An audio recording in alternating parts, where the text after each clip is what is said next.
Bom, querido, nós vamos dar continuidade a uma série de mensagens em que nós estamos apresentando Gênesis, não literalmente como até hoje foi nos apresentado, mas de uma forma metafórica. Agora, será que a Bíblia nos dá margem para pensar assim? É isso que nós vamos ver agora. Então, no último vídeo que nós fizemos, já que essa é a quinta parte, nós mergulhamos fundo no livro de Gênesis e descobrimos que a história da criação pode não ser exatamente aquilo que nos contaram, porque existem muitas objeções naturais e científicas. Nós vimos que a terra sem forma e vazia mencionada em Gênesis capítulo 1, versículo 2, também aparece em Jeremias capítulo 4, versículo 23. Lembra na última mensagem que eu apresentei para vocês? Traçando esses dois paralelos, parece que Gênesis 1, 2 está sendo repetido em Jeremias capítulo 4, versículo 23. Descrevendo ali em Jeremias a queda de Judá diante dos babilônios e não um começo de mundo, conforme o versículo nos inclina a pensar literalmente. Mas André, o que isso significa? Bom, será que Gênesis está falando de outra coisa? E o que dizer da separação das águas e a criação da terra seca? Seriam metáforas para eventos históricos? Então, se você não viu o último vídeo, eu vou deixar aqui nas descrições uma playlist que eu criei para você, onde você vai encontrar tudo em um só lugar, tá bom? Vai lá e vejam. E nós paramos na última mensagem, onde eu falei que os animais e plantas, a Bíblia, em muitas referências, alude a seres humanos. E eu vou te mostrar isso nessa mensagem. E também falaremos do dilúvio, que até então, o dilúvio para nós é universal. Mas será que foi universal mesmo? E será que realmente as águas estavam inundando ali? Ou está se tratando de uma metáfora? Então prepare-se para desvendar esses mistérios e mergulhar mais ainda a fundo na interpretação da criação em Gênesis. Você não vai acreditar no que nós vamos descobrir nesta mensagem. Vamos à cereja do bolo? Vamos nessa? Vem pra graça que eu vou tentar te explicar. Agora é a hora da palavra. Meus amados irmãos, minha família da fé, aqueles que me ouvem. Bom, na sequência da criação de Gênesis capítulo 1, depois de nós examinarmos a separação das águas, lá do último capítulo, Deus dá a sequência à sua criação, do verso 6 até os versículos 26 e 27, onde ele começa a criar os seres vivos, as plantas, os animais e, claro, que o ser humano, conforme mostra esse versículo aqui em Gênesis capítulo 1, versículo 27 e 28, que nós vamos abordar mais na frente na mensagem. Então, as plantas, muitas vezes dentro da cosmologia judaica daqueles dias, é muito importante falar sobre isso, porque nós obedecemos essa visão, nós entendemos culturalmente como pensava aquele povo. Então, dentro dessa cosmologia mosaica daqueles dias, porque foi a ele atribuído o livro de Gênesis, os 5 primeiros livros da Bíblia, chamado Pentateuco, é atribuído a Moisés. Então, dentro dessa cosmologia, podemos perceber que vários versículos associam plantas e animais a seres humanos. Agora, irmãos, será que isso realmente faz sentido? Claro que faz, né, irmão? Por quê? Porque nós estamos fazendo observações pertinentes àquilo que já está dentro de nós, que é a interpretação, que é histórico-cultural, que é a interpretação preterista, que é ir ao passado. O que nós estamos fazendo aqui, ou tentando abordar com vocês, é ir ao passado de Gênesis e descobrir se Gênesis se trata de um evento literal de criação de cosmos ou se trata de uma metáfora. E que metáfora é essa, tá bom? Vou separar aqui 2 versículos e vou te dar também outras referências aí para você anotar, tá ok? Então a primeira referência está lá em Deuteronômio, capítulo 32, versículo 2, que diz o texto: goteje a minha doutrina como a chuva. Olha a linguagem poética, metafórica dessa parte de Deuteronômio. Goteje a minha doutrina como a chuva, destile a minha palavra como orvalho, como chuvisco sobre a erva, olha aí, planta, e como gotas de água sobre a relva. Onde você, nesse versículo aí, consegue enxergar pessoas? Onde você vê? Em nada, não é verdade? Você, literalmente, olhando assim, você não vê. Porém, irmãos, nós sabemos que a linguagem usada por Moisés e por muitos autores do Antigo Testamento é uma metáfora, como também pode ser em Gênesis. A relva, irmãos, metaforicamente, vou explicar esse versículo, ela representa pessoas. A relva, nesse versículo, ela representa pessoas que recebem o quê? Os ensinamentos, pois assim como a relva precisa de água para crescer, as pessoas precisam de serem ensinadas para crescer também, tanto espiritual como humanamente falando. Porque o crescimento, irmãos, tem que ser sempre dos dois lados, o lado humano e do lado espiritual. Porque se crescemos só em um sentido, fica capenga. Se crescemos humanamente falando, vamos nos tornando carnais. E se crescermos somente espiritualmente, vamos nos afastando das realidades que nós precisamos enfrentar no nosso dia a dia. Tá bom, abençoado? Então vamos a mais 2 exemplos. Vou trazer mais 2 exemplos na Bíblia em relação à comparação entre plantas e humanos. Tá? Eu vou explicar lá em Gênesis, se não me engano, é capítulo 1, versículo 6 e 7, quando Deus cria as plantas, os animais e os seres humanos. Está aqui agora, vamos para essas 2 referências, que é 2 Reis, capítulo 19, versículo 26 e Jó, capítulo 5, versículo 25. Diz o texto de 2 Reis: por isso os moradores delas, com pouca força, ficaram pasmados e confundidos. Eram como a erva do campo. Olha uma associação aí entre as pessoas, os moradores, está falando ali o texto, e depois ele faz uma comparação com erva do campo e a hortaliça verde, e o feno dos telhados, e o trigo queimado antes de amadurecer. Então vocês notem nesse em 2 Reis capítulo 19, versículo 26, uma alusão inteiramente, né, à questão de seres humanos e plantas, tá? Como destaca o texto aí. Lá em Jó capítulo 5, versículo 25 também diz, olha, também saberás que se multiplicará a tua descendência e a tua posteridade como a erva da terra. Então são linguagens metafóricas, associando humanos a plantas. Agora vamos ver, e essas referências aí, abençoado, também é interessante, tá? Se vocês depois quiserem parar o vídeo e anotar, é muito importante isso aí. Agora vamos ver que na sequência, né, lá de Gênesis capítulo 1, versículo 6 e 7, nessa sequência Deus cria os animais. E aqui também sobre os animais eu faço a mesma observação. Os animais também em várias ocasiões faz alusão a seres humanos. Eu vou apresentar novamente para vocês 2 versículos para embasar o que eu estou apresentando e também vou deixar outras referências. Vamos ver aonde se iguala animais a seres humanos? Jeremias capítulo 12, versículo 9. Eu acredito que essa questão, dessa comparação que eu estou fazendo com vocês, não seja algo muito assim dentro de uma realidade, né? Porque hoje em dia tem muitos seres humanos aí que vou te falar, é pior do que animais, né, abençoado? Infelizmente a gente tem que falar aí. Isso. Diz ali o texto: acaso sou eu uma ave de rapina colorida, um abutre de várias cores? As aves de rapina se reúnem contra mim. Venham, reúnam todos os animais selvagens, tragam-nos para devorar. Irmãos, neste verso aí, né, Jeremias utiliza-se de uma imagem de a ave de rapina colorida e de um abutre para representar os inimigos que o cercam e o ameaçam. A metáfora se concentra na voracidade e na agressividade dos inimigos, comparando-os a animais selvagens que se reúnem para devorar. Este verso aí, irmãos, é interpretado de forma mais ampla como uma reflexão sobre a natureza humana. Tá? Então isso é uma coisa que é plausível, né, abençoado? Vamos ver mais um exemplo em que a Bíblia associa os animais a humanos. Por isso, queridos, que esse tipo de estudo é muito importante para nós, porque vai nos dando essa dinâmica, vai nos fazendo entender mais, né, a linguagem que foi utilizada na Bíblia, para que mais tarde, lá na frente, quando alguém lhe indagar sobre algo, existe essa perspectiva que você está aí aprendendo agora aqui. Vamos ler agora Miqueias 5:8. O remanescente de Jacó estará entre as nações, no meio de muitos povos, como um leão entre os animais da floresta, como um leão forte entre os rebanhos de ovelhas. Leão que, quando ataca, destroça e mutila a presa, e sem que ninguém a possa livrar. E existem essas outras referências aí, tá, abençoado? Depois vocês parem o vídeo aí e anotem, tá? É muito importante também, porque vai dar mais exemplos na Bíblia sobre essa associação. Abençoado, o remanescente de Jacó é o quê? É o povo de Israel. Então aqui o povo de Israel é comparado a um leão entre os animais da floresta e entre rebanhos de ovelhas. Essa comparação transmite a ideia de que, apesar de serem poucos em número e estarem cercados por outras nações, o povo de Israel será forte e poderoso, assim como um leão que domina os outros animais. Isso é muito visto, né? Dentro aí, as pessoas que acompanham em canais especializados em animais sabem que o leão, às vezes a presença de 2 ou poucos leões e leoas fazem com que os outros animais em volta se sintam ameaçados, né? Então é por isso que ele é comparado aí ao rei da floresta. Então essa comparação, ela transmite a ideia de que, apesar de serem poucos em número e estarem cercadas por outras nações, o povo de Israel será forte e poderoso, assim como o leão que domina os outros animais. Ou seja, é usada uma metáfora, como também parece que Gênesis capítulo 1, versículo 27 e versículo 28 usa a mesma linguagem, metaforicamente falando. Vamos ver Gênesis capítulo 1, versículo 27 e 28. Olha só que incrível, irmãos. Olha o conhecimento onde ele chega até nós. Presta atenção.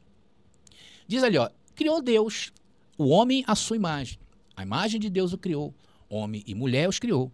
Deus os abençoou e lhes disse: sejam férteis e multipliquem-se, encham e subjuguem a terra. Subjuguem. Eu botei entre parênteses aí, reinem, eu vou explicar. Reinem sobre os peixes do mar, reinem sobre as aves do céu e reinem sobre todos os animais que se movem pela terra. Irmãos, esse texto aí parece ou não representar as pessoas que povoam o novo reino com o homem. Depois desse conhecimento, dessa associação que eu trouxe a vocês, de animais e plantas, isso é um absurdo pensar assim, irmãos? Ou é algo que está dentro de um contexto? Parece, os animais, né, representam pessoas em um novo reino, com um novo rei. Já que o texto que está aí aparecendo para vocês, que está entre parênteses, esse texto aí, a palavra em hebraico, é Vek Veshua. Vek Veshua, em hebraico. Que dentro desse contexto, podemos dizer que reinar fica mais cabível nessa interpretação. Já que se diz o quê? Que o homem reina sobre os peixes no mar, as aves do céu e todos os seres viventes que se movem pela terra. Gênesis capítulo 1, versículo 28. Irmãos, veja que não existe nenhum alarmismo nisto, porque a Bíblia frequentemente utiliza linguagem poética e metafórica para transmitir suas verdades. Era assim que deixa eu voltar aqui com a minha imagem. Era assim, irmãos, que o homem antigo se comunicava. A imagem do domínio sobre a natureza pode ser uma forma de expressar a autoridade e responsabilidade humana sobre outros seres humanos. Então não é coisa de outro mundo acreditar nisto. Porque no contexto do Antigo Oriente Próximo, a ideia de domínio sobre a natureza era frequentemente associada ao poder e à autoridade política. E isso, irmãos, que eu estou apresentando para vocês, se chama contexto histórico e cultural, que é a base da nossa interpretação. Por isso, não há nenhum alarmismo em pensar desta maneira. Agora, é claro que pensar assim, existem as vantagens e também desvantagens. Tem pessoas que vão contra-argumentar a gente aqui, principalmente os que tratam a Bíblia literalmente rígida, que não tem, aquela pessoa que não tem a flexibilidade em suas interpretações, eles querem pensar Bíblia como se estivessem vivendo naqueles dias. Eles não aceitam simplesmente essa ideia. E sem contar, irmãos, que o povo que foi destinado a essa história entenderam. Quem não entende, quem não tem esse entendimento, é o estudo futurista, que quer ver a Terra ser destruída. Por isso que eles são alarmistas. Por isso que eles preferem interpretar a Bíblia como um caos. Por isso que eles não têm flexibilidade em suas interpretações. Eles argumentam que Gênesis é o relato exato da criação do mundo e que isso foi a intenção de Deus. Então, abençoado, estes argumentos que nós estamos apresentando a vocês derruba isto, porque Gênesis assim é visto como uma das várias criações de mundo que a Bíblia, a partir deste livro, deixa registrado para nós. O que acontece? O que é a Bíblia, irmão? A Bíblia é o relato de Deus mostrando os vários ciclos em que o homem está inserido. E que esse ciclo, mesmo depois do ano 70, continuam. Ou seja, vivemos os nossos apocalipses, vivemos os nossos começos de Gênesis. E Deus expressou a sua vontade na Bíblia Sagrada. Esse é o resumo da Bíblia, irmãos. E isso torna o quê? A Bíblia mais poderosa. Por quê? Porque nós podemos, irmãos, debater com qualquer um as partes mais obscuras em que ela nos apresenta. Nós podemos combater ela com a ciência ao nosso lado, porque temos resposta para isto. Então, abençoado, a criação dos homens, é claro que neste sentido se refere a seres humanos, né? Quando Deus criou plantas, animais e seres humanos. Então a palavra seres humanos já indica que é o ser humano de qualquer forma. O que faltava aqui nessa mensagem era associar o quê? As plantas e animais a seres humanos, tá? E vimos que isso não é nenhum absurdo, porque a Bíblia mesmo apresentou para nós textos nela em que nós podemos fazer esta associação. Estamos entendidos então, abençoado? Podemos prosseguir? Vamos prosseguir nesse entendimento? Então vamos fechar o assunto de animais e plantas, tá bom? Vamos agora, a partir desse momento, né? Vamos ver os próximos atos de Deus lá em Gênesis. E que a proposta é que o que estamos vendo é simbólico e não literal, porém que apresentam verdades eternas. Tá, abençoados? O fato de entender Gênesis, não totalmente Gênesis, tá? A parte da criação ser simbólica fortalece mais a palavra, porque ela responde a muita coisa. Vamos então entrar no sétimo dia. E vocês sabem o que aconteceu no sétimo dia, né? Deus termina a sua obra e o que Deus vai fazer? Deus vai descansar. Irmãos, como assim? Deus descansar? Deus não é espírito? Não é verdade? Será que nós podemos dizer que Deus arrumou um cantilho na terra, botou uns feno ali e foi dormir? Claro que não, né, irmãos? Mas os crentes acham que Deus realmente foi descansar. Aí os ateus passam os cristãos nessa ideia, irmão. Eles engolem um cristão. Agora, para você, a partir de hoje, será bem mais legítimo Deus descansar, porque não se trata de um descanso literal, em si uma ação metafórica. Tá bom, abençoado? Eu vou explicar agora para vocês. Vamos ao texto onde aborda isso, que é Gênesis capítulo 2, versículo 1 e 3. Tá aí a Bíblia nos mostrando, né, o seguinte: assim foram concluídos os céus e a terra, e tudo o que neles há. No sétimo dia, Deus já havia concluído a obra que realizara, e nesse dia descansou. Abençoou Deus o sétimo dia e o santificou, porque nele descansou de toda a obra que realizara na criação. Tá, abençoados? Irmãos, o fato de Deus descansar após a criação é outro sinal sutil de que os primeiros 6 dias da criação sobre uma guerra. Estava acontecendo uma guerra.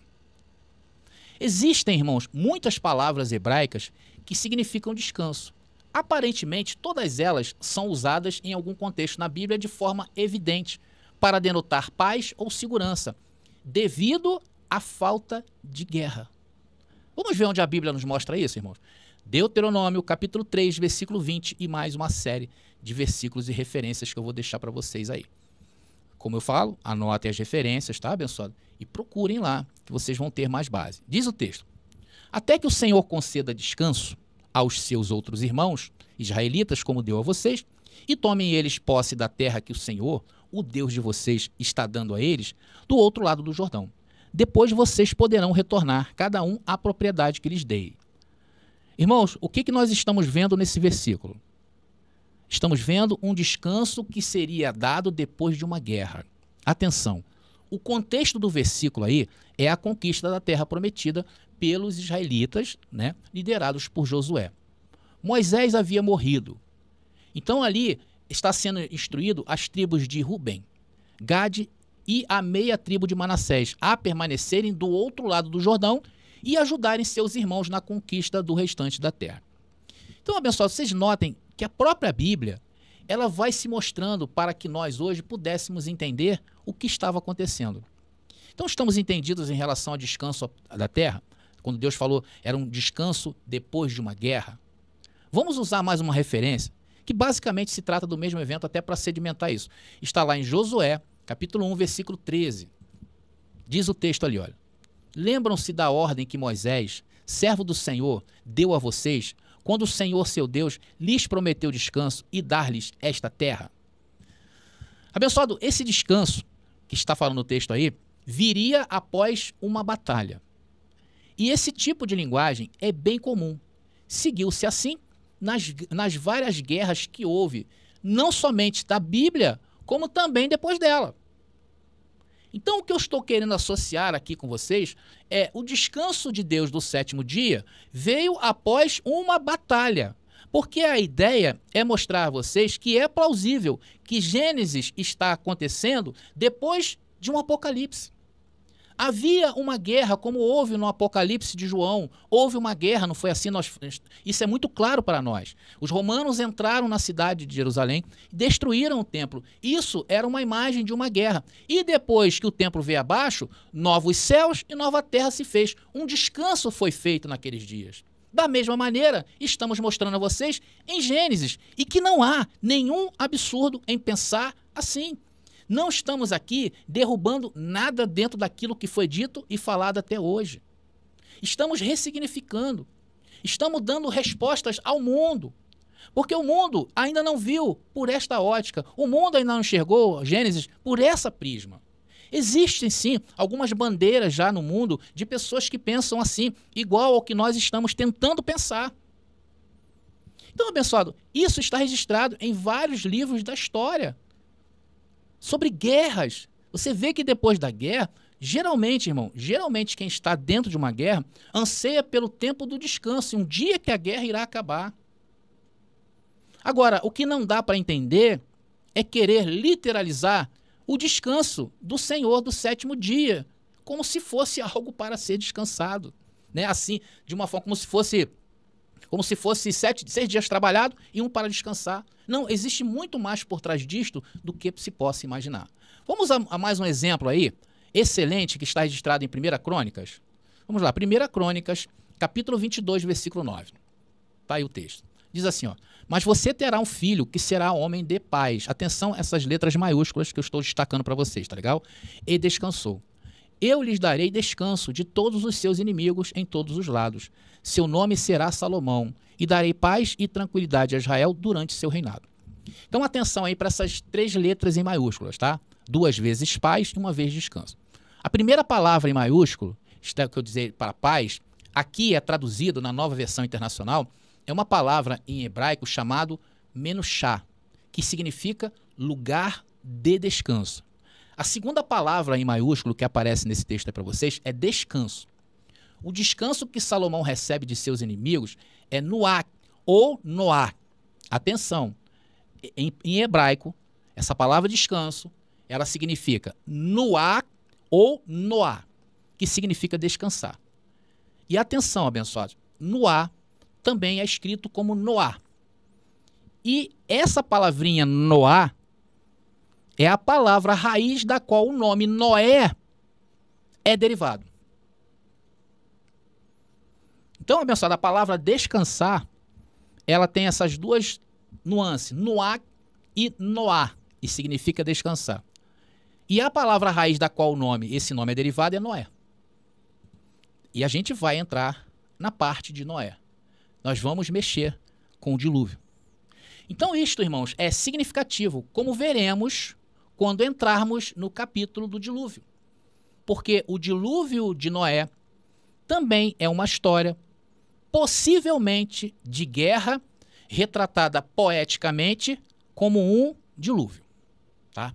Mas vamos voltar aqui, novamente, eu vou botar para vocês, a terceira palavra, né, em maiúsculas que está ali nesse versículo, é paz.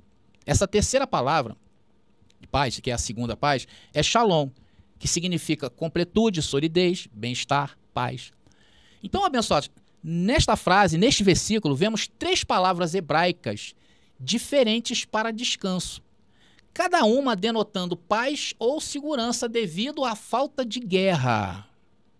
Tá, abençoado? O descanso após uma guerra. Então, abençoado, será que nós estamos mais ou menos entendidos em relação à questão do descanso do sétimo dia? Já que nós estamos apresentando Gênesis como um descanso de uma guerra que antecedeu, um apocalipse que havia, eu mostrei para vocês em outra parte da mensagem que Abraão, né, que é o pai da nação de Israel, como também de outras lá do Oriente Médio, ele é de origem da Mesopotâmia. E a Mesopotâmia, ela é mais antiga do que a aparição do Gênesis.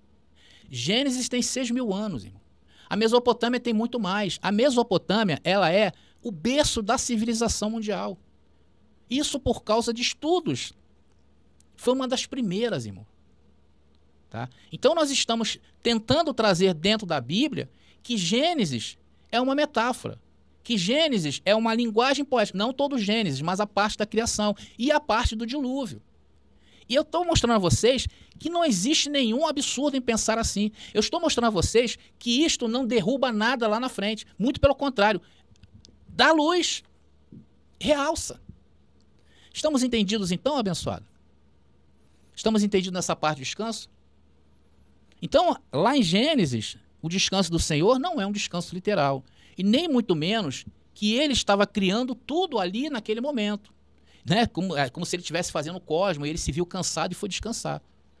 Foi assim que surgiu o descanso semanal, né? Baseado neste modelo aí de Deus descansar. Que não deixam de estar incerto em relação a descansar após uma semana, uma jornada de trabalho, né, queridos? Ou uma jornada de guerra.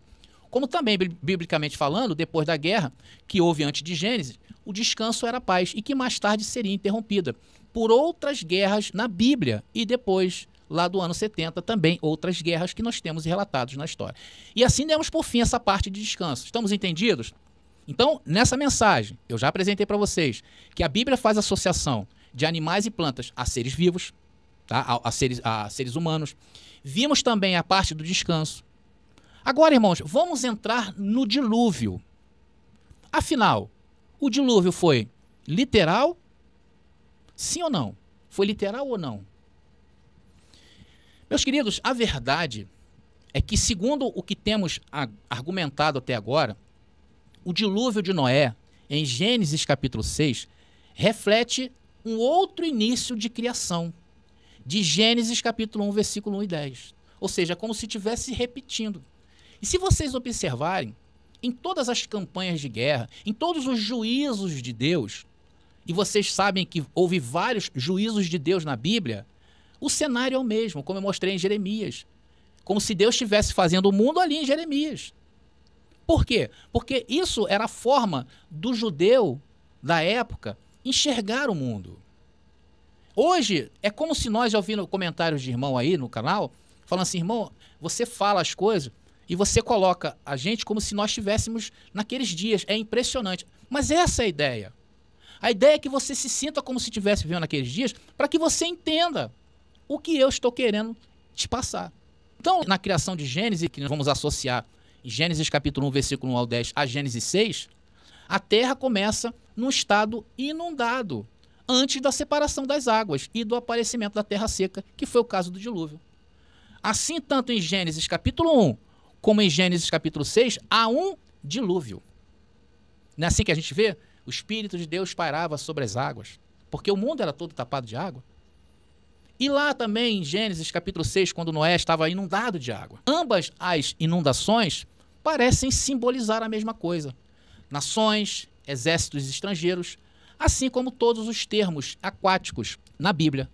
Como, por exemplo, em Apocalipse capítulo 17, versículo 15, diz o texto: Então o anjo me disse, as águas que você viu, onde está sentada a prostituta, são povos, multidões, nações e línguas. Vocês vejam que essa imagem de Apocalipse capítulo 17, versículo 15, se parece com Gênesis capítulo 6. Aqui em Apocalipse 17, as águas não são literais. A representação aqui em Apocalipse era o quê? As nações. E nós temos visto isto neste canal, não é verdade? Lá nos estudos que a gente está fazendo de Apocalipse, quem adquiriu o livro sabe dessa imagem. Imagens simbólicas como o mar, representando as nações gentílicas e a terra que representam os hebreus. Olha como a Bíblia, ela mesmo vai se mostrando para nós. Nós também podemos encontrar referências aí dessa água em Daniel capítulo 7. Aí depois eu vou deixar a referência para vocês aí. Tem outras referências aqui, tá bom? Então, meus queridos irmãos, na Bíblia, terra significa terra específica e abordada. Existe, claro, a terra que nós podemos usar na Bíblia de forma global, no sentido de mundo, de terra, né? De terra de mundo, global. Enquanto o mar simboliza a nação estrangeira. Nós não temos visto isso, que o mar que separa não são as nações estrangeiras? Porém, irmãos, a Bíblia, em quase toda ela, terra muitas vezes significa apenas como um pedaço de terra. Por isso que a gente às vezes fala aqui que muitas coisas, o Apocalipse, por exemplo, ele foi local. O Apocalipse não foi mundial. O Apocalipse consumado não foi mundial, foi local, dentro de Jerusalém. Então, uma linguagem que a gente tem sempre visto aqui. Por outras palavras, quando a Bíblia usa a palavra terra, muitas vezes representa apenas as pessoas de uma determinada cidade ou reino, como é exemplificado lá em Isaías capítulo 1, versículo 1 ao 3, e Isaías capítulos 24 e capítulo 27. Depois, se vocês quiserem lá conferir, tá? Porém, nós vamos deixar esta parte do dilúvio, irmão, que é um preparo, tá? Para a gente começar a falar aí sobre Noé. Será o próximo ensino que nós vamos aplicar aqui em relação à questão de Gênesis, tá legal? Eu entendo que para muitos o que eu estou falando é difícil essa compreensão, né? Porque as nossas mensagens, elas são muito delas fragmentadas, em partes, né? Às vezes a gente não consegue abordar um tema completo em 1 hora de ensino. É muita coisa, é muita informação. Mas eu prometo uma coisa para vocês, tá? Eu vou pegar algumas playlists que eu tenho daqui no canal e eu vou fazer um vídeo só, ainda que dure 5, 6 horas. Mas aí é bom que o abençoado vai lá, aqui chega, para mim deu. No outro dia você começa de novo, ou na outra semana, enfim, você vai fazer o seu estudo. Então eu prometo criar para vocês essas partes fragmentadas que tem aqui no canal da Graça Pura, tá bom? Então, abençoado, nós exploramos a parte de Gênesis e a criação. E descobrimos que a Bíblia, ela dá margem para que a interpretação desta forma, como uma metáfora de algo real, e que não que ela está se tratando da criação do cosmos. E eu também mostrei que ela não invalida ou anula que a Terra foi de fato criada por Deus, só que em outro momento. Então nós não estamos invalidando a Bíblia, nós estamos afirmando e confirmando seus escritos. Porque Gênesis, literalmente falando, vai se esbarrar em muitas objeções, não somente por parte da ciência, como por parte de outras religiões também. Então essa nossa adequação ao pensamento de Gênesis vai nos ajudar a reformular muita coisa. Inclusive, irmãos, até mesmo quando um ateu que ignorantemente quer falar da Bíblia, ele não tem essa visão que nós estamos recebendo nesse momento. Então são argumentos fortíssimos. Quando o ateísmo bater na tua porta e te enquadrar, você vai saber responder ele e falar: meu filho, isso aqui, será que aconteceu de fato? Será que isso aqui que o homem está falando foi Deus mesmo que falou, ou é o homem, sua cosmologia, que está dando ênfase? Será que o homem não usou essa frase de forma metafórica que você hoje, ateu, não está entendendo? Então é muito importante a gente começar a abrir esse leque. E sem falar que o que nós estamos apresentando é algo totalmente plausível dentro daquilo que nós já estamos encorpados dele, que é o preterismo completo, que é a escatologia consumada, que é a interpretação histórico-cultural. Como eu falei em outra mensagem, a questão da definição da interpretação. É muito importante a gente saber quando aquela palavra ocorre a primeira vez na Bíblia, para depois a gente chegar lá em Apocalipse e entender o que ela quer dizer. Isso se chama preterismo. O que é? Voltar ao passado. Você foi questionado, você está estudando um assunto lá em 1 Pedro, de repente você vê ali um versículo meio obscuro, você tem armas hoje, você tem ferramentas para decifrar aquilo ali, dentro do parâmetro bíblico, irmão. Isso é maravilhoso. Dentro do seu tempo, obedecendo à cultura, isso é maravilhoso. E a história. E tudo isso que temos visto, irmão, está ao nosso lado. Então essa interpretação, ela realça a nossa fé, porque ela nos oferece respostas convincentes à ciência e àqueles que querem mostrar pelo viés da ignorância que não existe Deus. Próxima mensagem nós vamos aí nos aprofundar em Noé. Voltaremos a Gênesis novamente para concluir a parte da criação. Chegamos ao fim de mais uma mensagem e que está entregue a vocês. Graça e paz e até a nossa próxima mensagem. Descubra a verdade com o lançamento do livro revolucionário Apocalipse, a verdade revelada, de André Pimentel. A primeira obra de interpretação preterista completa na língua portuguesa e que desafia séculos de interpretações, revelando que os mistérios profetizados já se cumpriram no ano de 70 depois de Cristo. Não é apenas um livro, é uma jornada transformadora que redefinirá sua visão sobre a história e a fé. Disponível agora. Para adquirir, contate-nos via WhatsApp no 21 97987 4668. Não espere mais. Embarque nessa descoberta e permita que a verdade altere sua vida. Descubra 33 Maneiras de Matar o Diabo, uma obra corajosa de André Pimentel, que explora as 33 passagens bíblicas que mencionam o temido diabo. Desvende os mistérios, enfrente dogmas e desafie crenças arraigadas. Cada página é uma revelação, cada passagem um convite à compreensão profunda. Não tema o desconhecido, abrace-o. Adquira o livro agora no WhatsApp 21 979 87 46 68 e embarque nessa jornada reveladora.